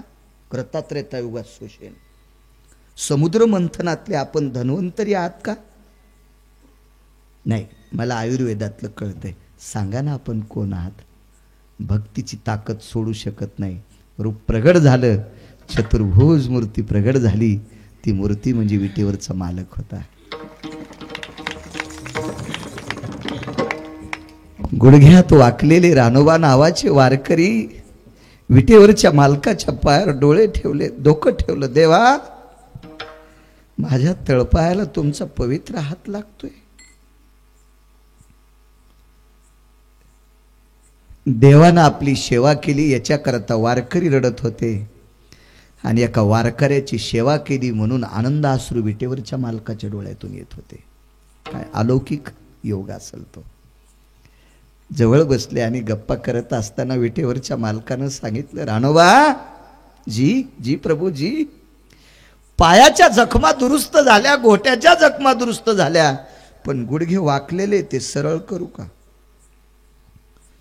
मान खाली घातली आणि खाली मान घालून सांगितलं, देवा, काय गुडघे सरळ करण्याच्या गप्पा करता आपण? काय त्यांचा महिमा सांगतोय? काय गुडघे पाय सरळ करण्याचा गप्पा करता आपण? देवा, तुम्ही मनात आणलं तर एका क्षणात मला 20 वर्षाचा तरुण करताल. कृपा कटाक्षे न्याहाळीले. एका क्षणात 20 वर्षाचा तरुण करताल. पण देवा, अवडंबर काय होईल माहिती? माझे गुडघ्यात उलटे वाकलेले पाय जर तुम्ही सरळ केले तर या मराठवाड्यातले लोक देवा तुझ्या दर्शनाला न येता माझ्या पाया पडायला येतील रे, माझ्या पाया पडायला येतील. माझ्या कशाला देवा हे जगितले रे? कशाला अवडंबर करायचं रे देवा? हे जगदानंद कंद जगतपते, वंशातल्या कोण्या व्यक्तीचं पुण्य उदयाला आलं म्हणून मी तुझा वारकरी झालो देवा. अरे नये योगियाच्या ध्यान, तपी योगी सिद्ध अनुरागी रात्रंदिवस तुझा टाळ फोडतात तरी तू त्यांच्या स्वप्नात नाही. तो आम्हा पाशी मागे पुढे आणि तू पायाला लेप करतोस देवा. हे फक्त वंशातल्या लोकांचं पुण्य उदयाला आलं म्हणून तुझी वारी करतो हा योग आलाय. आणि आता तू जर पाय सरळ केले तर तुझ्या दर्शनापेक्षा माझ्या दर्शनाची गर्दी होईल रे. लोक विसरतील रे देवा. हा संप्रदाय चमत्कारी नाही पण साक्षात्कारी आहे. हा वारकरी संप्रदाय चमत्कारी नाही पण साक्षात्कारी आहे. नकोय देवा, नकोय. दृष्टांत संपला. रानोबा नावाचे वारकरी, महाराष्ट्रातला वारकरी संप्रदाय पंजाब पर्यंत नेऊन घातलेले 700 वर्षापूर्वीची एक व्यक्ती संत शिरोमणी नामदेवराय, आणि 70 वर्षापूर्वी हा वारकरी संप्रदाय उत्तर भारतापर्यंत नेऊन पोचणारी व्यक्ती ज्ञानोबारायांच्या नंतर ज्ञानसूर्य कोण असेल तर रंगनाथ गुरुजी परभणीकर. तुमच्या परिसरात गुरुजींचे सप्ते जास्त व्हायचे. गुरुवर्य साखरे महाराज जास्त सप्ती ती परंपरा होती. गुरुवर्य रंगनाथ गुरुजी परभणीकर ज्यांचे नातू त्यांना म्हणायचं रानोबा महाराज.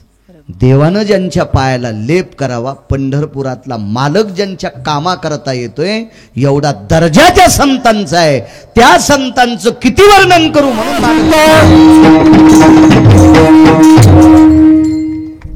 नागरेश सर वेळ संपला ना.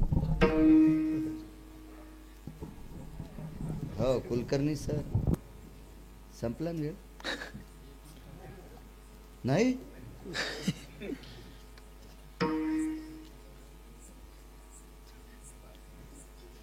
दहा मिनिटं घेतो. एका बाईनं स्वयंपाक केला, वेगात सांगतो, चांगली बाई होती, माध्यंजन शाखेची होती. कुलकर्णी सर, तुम्ही कोण्या शाखेचे? माध्यंजन. वा, कसं जवळ पेटलं पा. अश्विलायन, कान्नव, माध्यंजन अशा शाखा. गरीब बाई, अत्यंत गरीब, फार गरीब. किती गरीब, 4 वाशाच्या झोपड्यात राहत होती. 4 वाशाचं झोपडं. वास तर या पोरायला कळतच नसतील. तुला वास नसन कळत नाही का? नाही कळू दे वास, पण दुसऱ्याचं बी वासाडी जाऊ नको. हो. आणि दुसऱ्याचे वाशे बी नको मोजी जाऊ असं म्हणत होते. पण काय वाशे मोजायला लोकायचे म्हणे नाही कळायचं. काळ गोड आलाय तुमचा काळ. या जुन्या लोकायला वाशे माहीत होते. आयुष्य गेलं त्याच्यात. काय काय लोकांचं आयुष्य. आपण सगळी खेड्यातलीच माणसं नागरे सर. जुना काळ जर पाहिला ना तर श्रावण भाद्रपद महिन्यात दिवसभर रानात काम करून आलेली बाई त्या चुलीपाशी जेवण करून घरातली लोक जिथं जिथं झोपतील आपापल्या परीनं जागा असायच्या त्या चुलीवरचा गरम तवा खाली टाकायचा, त्याच्यावर बोंद्र टाकायचं आणि ती पाठ शेकीत होती इळभर काम केल्यावर. अशा परिस्थितीत राहिलेली लोक, तशी ती म्हातारी होती. मी काय असा फारसा खूपसा दुष्काळ पाहिला नाही, पण बऱ्यापैकी काही माणसं पाहिली. आम्ही एका बऱ्यापैकी ज्या व्यक्तीला त्या काळात त्यांच्याकडे ज्वारी असायची अशाचा बाण कापायचा वेळ आला. एकदा योग आला. बाण गोंडवाळ नावाचं एक गवत आहे, माहीत असेल शेतकऱ्यांना. हे गोंडवाळ नावाचं गवत गोंडे उमलायच्या अगोदर जनावरं खातात आणि त्याचे गोंडे उमलले की त्याला कुसळ येते. मग हे गोंडवाळ जनावरांच्या खाच्या कामी नाही. हे जर फार वाढलं तर याचे कोठे शिवित होते. कोठे असं गोंडवाळ गवत कापायचा योग आला. त्यावेळेला आम्ही 3 लोक होतो. आमच्या दोघांकडे 1.5 भाकरी होती. पण आमच्या तिघामध्ये जो एक रोजदार होता त्याच्याकडे 27, 28, 29 फक्त वांगे मीठ टाकून उकळलेले होते. भाकरी चतकोर सुद्धा नव्हती. दुपारची भाकरी जेवायला बसल्याच्या नंतर, खाड्यासाठी बसल्याच्या नंतर आम्हाला असं वाटलं की दोघांना वाटलं की यांना अर्धी अर्धी द्यावी. पण पुढचा विद्वान माणूस होता. त्यानं विचार केला यांची अर्धी अर्धी घेतली की यांनाही 1.5 भाकरीत यांचं काही दुपारचं भागणार नाही. म्हणून त्यांनी चतकोर आमच्या दोघांची घेतली आणि त्यांना अर्ध्या भाकरीमध्ये 22 ते 23 वांगे एवढ्या घासाला एक वांग खायचं. काय परिस्थिती असते. 72ला एका तलावाचं काम चालू होतं. घरडेला प्रसंग सांगतो. त्या तलावाचं काम चालू असताना सोमवारी बाजार होता जवळच्या गावचा, म्हणून सोमवारी वर्षल पगार वाटायला यायचा. तर पगार वाटायला रांगेला लागलेली एक बाई वटीमधल्या आंबाड्या खात होती. आंबाड्याही तुम्हाला कळणार, मीठ लावून भाजल्या होत्या, ती खात होती. एखादा म्हणील हे कीर्तनात सांगायची काय गरज आहे, या लेकरायला कळावं गरिबी मागच्या बापदाद्याची. या परिस्थितीत आपल्या बापदाद्यानं एक टायमाच्या पोटाला चिमटा देऊन पोटाला कसा बांधून आपल्याला इती 2-2 इती जमिनी कमवून ठेवल्यात. आता त्या म्हाताऱ्या लोकांना आम्ही तरुणांनी सांभाळणं अत्यंत गरजेचं आहे. हे कोट्यावधी सप्ते केल्याचं पुण्य प्राप्त होईल. आम्ही जर म्हाताऱ्या लोकांचा आदर करीत नसोल आणि 2-2 किलोच्या तुळशीच्या माळा घरात घालून फिरत असोल तर त्याच्यासारखा कसाही जगात कोणी नसेल. विठाला विठाला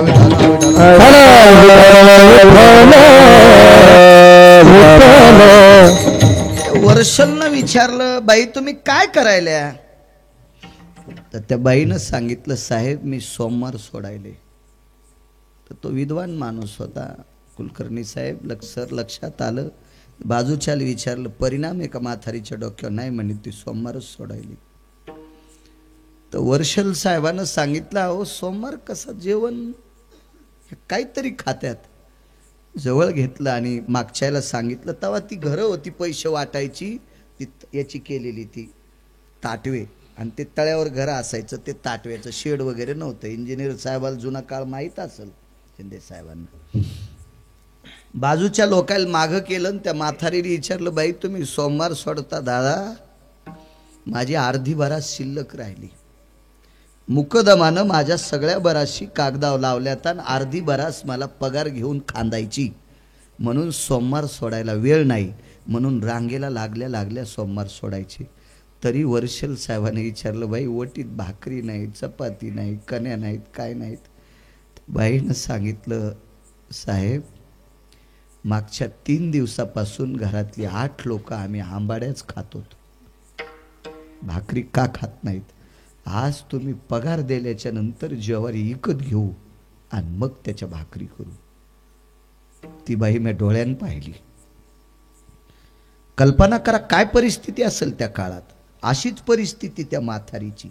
आणि ती म्हातारी श्रीमंत श्री जगद्गुरु तुकोबारायच्या दर्शनाला गेली आणि तुकोबारायचं दर्शन घेतलं आणि एकच मागितलं, तुमच्यासारखे 5-10 वारकरी माझ्याकडे जेवायला यावे.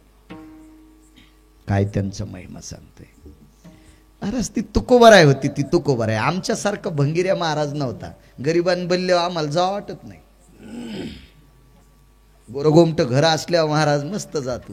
गोरगोमट कळालं ना. साधं घर असल्यावर महाराजाला नको वाटतं, त्याच्या अंगावर पडतं का ते घर? नको वाटतं, नको वाटतं आमच्या लोकांना, नको वाटतं. बघा तुकोबारायचा दर्जा. त्या काळामध्ये भारदस्त श्रीमंत लोक त्या गावात होती. कितीतरी वेळेस तुकोबारायला आमंत्रण दिले, वेळही नसेल त्यांना. काही त्यांचा राग होता असं नाही, पण वेळही नसेल, किंवा तुकोबारायला त्यांच्या घरची रीत आवडत नसल. आता काही काही लोक फार श्रीमंत असतात, म्हणजे फार गोड असतात असं नाही. एका माणसाला आम्हाला जेवायला बोलले आम्ही जेवायला, मी गेलो जेवायला काय मला काय, आता आपण रोजच बाहेर खातो, त्याचा काही विषय नाही. कांदा जमतो का, लसूण जमतो का? म्हणलं मी शेतकरी आहे, कांदे 2-2 टाका, 3-3 लसणाच्या करायचं काय ताण असतो? काय काय लय नाटकं करते. मी कपात चहा पित नाही, बुटात पितो का? काय सोंग तू काय काय खाला कपात चहा पित नाही? कपाचा चहाचा काय संबंध? कप हा मातीचाच असतो ना. माझं शिक्षण कमी असू द्या गुरुजी, आता तुम्ही खूप शिकले, डॉक्टर साहेब तुम्ही शिकले, कुलकर्णी सर तुम्ही संगणक चालवता गुरुजी. कप कशाचा असतो? मातीचा. सर्व पात्राम पवित्रो मृतिका पात्रो पवित्र दादा आहे का नाही? सगळ्या पात्रात पात्र कोणतं श्रेष्ठ सांगितलं? मातीचं. एका माणसानं 12 कोटीचं घर बांधलं. वास्तुपुरुष कशाचा असतो? सोन्याचा. कशात ठेवतेत? बोळक्यातच ना.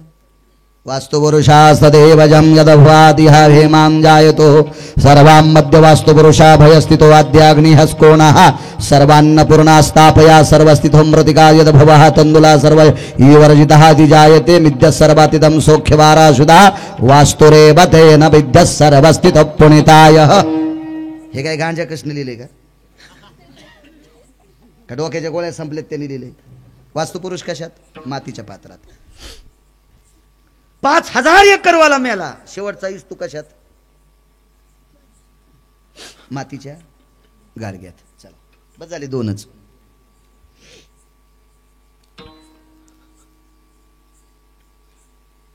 एक 1000 कोटी ज्याच्याकडे रुपये आहेत, अशा नवरदेवाचं लग्न झालं.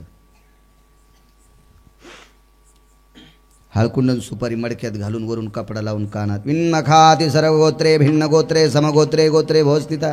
असंच नको करणी सर.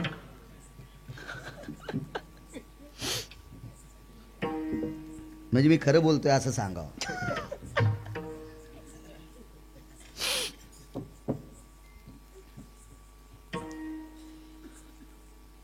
$20,000 कोटीची प्रॉपर्टी एका बाईच्या मालकाला. संक्रांतीच्या दिवशी वाण कशात? मातीच्या बोळक्यात. आणि तरी म्हणतो मी कपात चहा पित नाही, तुला हाणायला पाहिजे. इतकं म्हणता येईल दादा? तुमच्यासारख्याने दुसऱ्यानं तोंड लावलेल्या कपात प्याचा नाही, हा तुम्हाला नियम. कारण तुम्ही संन्यासी आहात, तुम्ही ब्रह्मचारी आहात, आम्ही भरके आहेत. आमचं धकत एखाद्या वेळेस काय विषय धकत. तुम्ही हा नियम पाळावा लागेल. मोठ्या मोठ्या त्याग्यांना जे कुंभ होते ते मातीचे होते. नियम भलते हो सगळे सोंग. एक जण म्हणला मी श्राद्धाचं खात नाही. श्राद्धाच्या कीर्तनाची दक्षिणा कशी घेतली? त्याच्यात नाही ते म्हातारं बसलं का त्या पाकिटात? नाही संध्याकाळी तू या छातीवर उड्या हाणायचं का? हा उसात डुकर खेळल्यावानी नाही, तुला असं तुडवायचं का कचा कचा, तुझी छाती फोडायची आपण खातच नाही, हाणायला पाहिजे तुला. तेव्हा हे पोकळवादी नियम संप्रदायाला भ्रष्ट करीत असतात. हे पोकळवादी नियम उद्याच्या पिढीला मातीत घालीत असतात. एका फार मोठ्या विद्वान व्यक्तीचा प्रसंग मी पाहला, म्हणजे ऐकला. मला माझ्या कळण्याच्या अगोदर 9 वर्षांती गेले.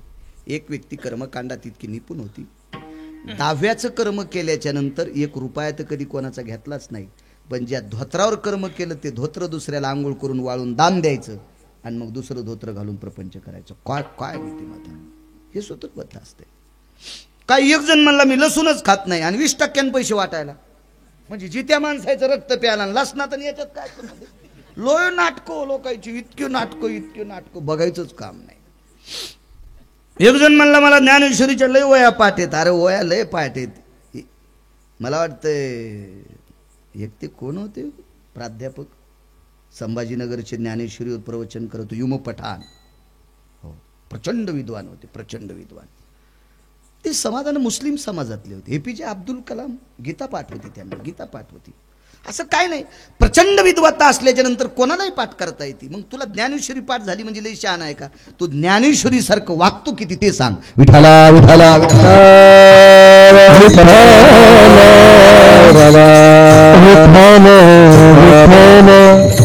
काय नसतं. असं जेवायला बोललं, याच्यावर चाललं होतं ना, जेवायला बोललं, आंब्याचा रस वगैरे असं पद्धतशीर जेवायला केलं, कुरड्या पापड्या. बाई किती सात्विक होती याच्यावर सांगतोय. तुकोबारायला बरेच बोलित होते पण जात नव्हते त्यांच्याकडे. त्या बाईने स्वयंपाक केला, मी जेवलो. जेवल्याच्यानंतर तिथंच थांबलो. मग त्यांना सांगितलं आता लक्ष्मी जेवायला बसवा. त्या घरचे यजमान, एकच बायको होती त्याला, पण स्वयंपाकाला शेजारनी दोघी तिघी आलत्या. म्हणलं बसा ताई तुम्ही जेवायला. जेवायला बसलं. मी बाहेर गेलो आणि पुन्हा असा मध्ये आलो. पाहताना 4घी जण जेवायला बसलेल्या पाहिल्या. तर तिघीच्या ताटात भजी होते आणि एकीच्या ताटात नव्हते.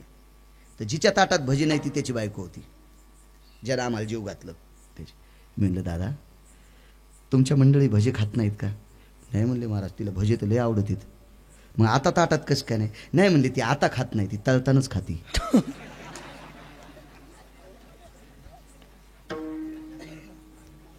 काय सुगरणबाई, वा वा वा. हिच्या हातचा स्वयंपाक खाल्ल्यावर नाही महाराजाची गाडी पुलाखाली जायची का? काय काय काय काय काय कायच विद्वत्ता, काय ते शिस्तबद्ध, काय ते सोहळं, काय तो थाट. सामान्य म्हातारी तुकोबरायला आमंत्रित केलं, पण कर्मनो गहनो गती. ज्या दिवशी तुकोबराय आणि काही ठराविक लोक हिच्याकडे, सगळी 51 लोकांची संख्या झाली. हे कशावरून माहिती का? उतरेश्वर बापू वैकुंठवासी माधव महाराज मगर सांगायचे, तुकोबरायने तिला 51 विडे करायला लावले होते. आपल्याकडे जेवणाऱ्याला विडा द्यायची पद्धत होती. पक्षाच्या दिवशी, पितराच्या दिवशी सुद्धा विडा आणि त्याच्यावर आणा म्हणजे दक्षिणा द्यायची पद्धत होती. तर तिनं तेवढे आणे जमा केले. खडकी, दमडा, कवडी, लालपई, काय त्या काळातले पैसे असतील 400 वर्षापूर्वी, तेवढे विडे तयार केले. म्हणजे 51 माणसं जेवायला होते. झोपडं असं होतं 4-4.5 वाशाचं. त्याला पुढे अशी पडवी, त्याला मोघळ वगैरे असे नाना प्रकारचे नावं असायची. आता कळणार नाही, आपले शब्द लक्षात ठेवायचा फक्त. जुनं इसरायचं नाही, जुनं इसरायचं नाही. तुम्हाला काळ सांगू का? पूर्वीच्या काळात तुमच्या लहानपणी गुळाचा चहा प्यानाऱ्या माणसाला भिकार चूट म्हणत होते. खोटं आहे का वाक्य? गुळाचा चहा प्यानाऱ्याला काय म्हणायचे? हे ते भिकारी आहे. आणि आता सगळ्यात भारीच्या गाडीत बसणारे, जिथे गुळाचा चहा भेटतोय तिथे त्याची गाडी लागते, तिथे त्याची गाडी लागते. माझ्या लहानपणी आमच्या गावात एक जणाच्या लग्नात कुकर आलं. तर येती जाती पाहायला बाया जात होत्या ना, लक्ष्मी येती जाती. बाई ते कुकर आलं म्हण. तर काही कायला कुकर मानता येत नव्हतं, आता सांगत नाही ती भाषा. भाई ते खालून जाळ लावल्या असं फरफर फरफर वाजत म्हण. माझ्या लहानपणची गोष्ट. Cooker cooker. आता त्या कुकरायचा इतका उतू आला, यायच्या शिट्या फुटल्यावर लय जण फुटले. आणि आता ह्या कुकरायपेक्षा खापरायचे कुकरही कधी आले आले की नाही? जुन्यावर नाही आले की मेलेच समजायचं. कोरोनानं तरी दाखिलं जुन्यावर या म्हणून. हो, जुनं इतकं गोड असते म्हणून. जुनी भाषा पण तितकीच गोड आहे फार. माय बाई ताई, आई, दादा, अण्णा, काका, तात्या, आबा, नानासाहेब, भाऊसाहेब, तात्यासाहेब, काकासाहेब. काय वजनदार शब्द आहे तो. मला वाटतं ब्रह्मदेवाला सुद्धा याचं पारड्यात वजन करता येणार नाही, इतके वजन. माय, ए माय, 500 एकरवाली बाई पण चपातीला तूप लावून देईन, फक्त खांद्यावर पताका असावा, एकच म्हणावा, ए माय, हे माय दे ग भाकरी. 500 एकर जमीनदाराची बायको गरम चपातीला भाकरीला तूप लावून देईन. मन बरं म्हण तिला मम्मी नाही, रूम न उलट करून नाही हाणायची तिथं पाय. दर्जा आहे महाराज आपल्या जुन्या शब्दात, दर्जा आहे. दम नाही कीर्तनायला, दम नाही भागवतायला, दम नाही रामायणाला, दम नाही शिवपुराणायला. गुण कोणाला आहे? उपरनं झटकिलं की निघलाच आपला उसातल्या डोकराव आणि काठाळ्या.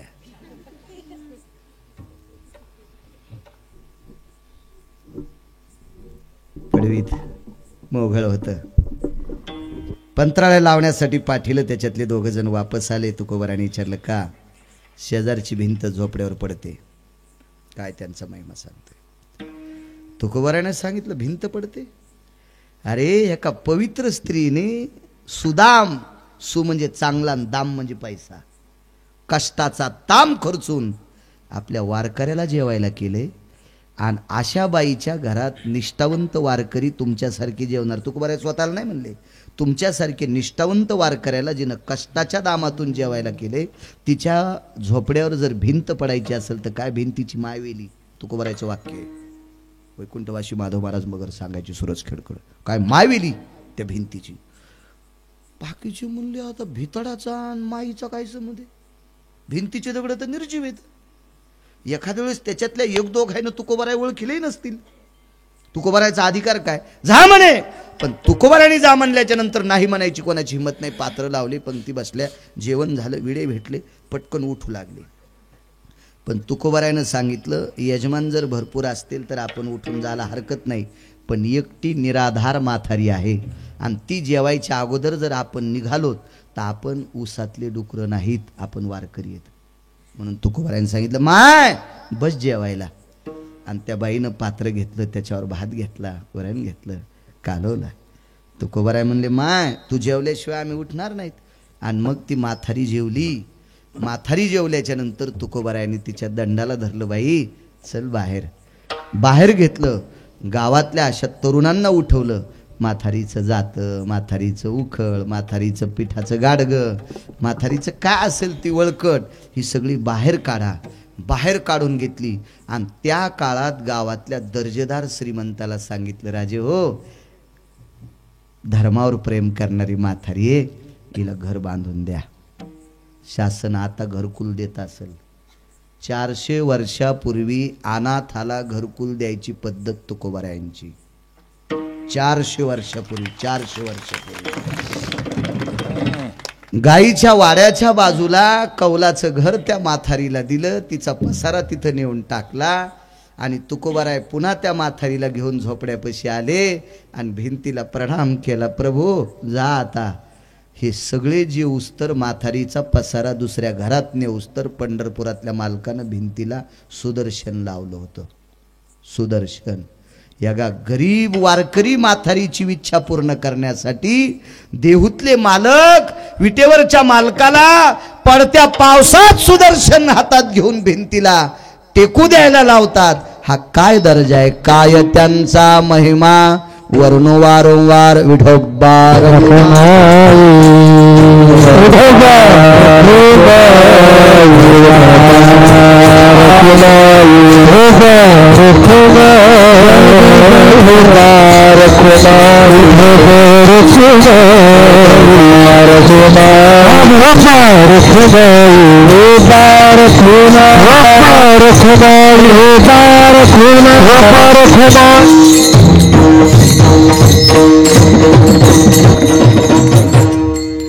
दोन्ही दर्जेदार मृदंगाचार्य आदरणीय गायन क्षेत्रातली बुलंद तोप गोविंद महाराज, गोड आदरणीय उत्तरेश्वर बापू, गायन क्षेत्रातली बुलंद तोप पांडुरंगजी महाराज, गायन क्षेत्रातली बुलंद तोप आदरणीय हरिभक्तीपरायण लकडे महाराज, आदी करून सर्व मस्तक माझा पायावरी या वारकरी संतांच्या आदरणीय नागरे सर असतील, डॉक्टर जायभाई साहेब असतील, कुलकर्णी सर असतील, विद्यार्थ्यांना आधुनिक पद्धतीची संगणक गोड अशा प्रकारचं शिकवणारे आदरणीय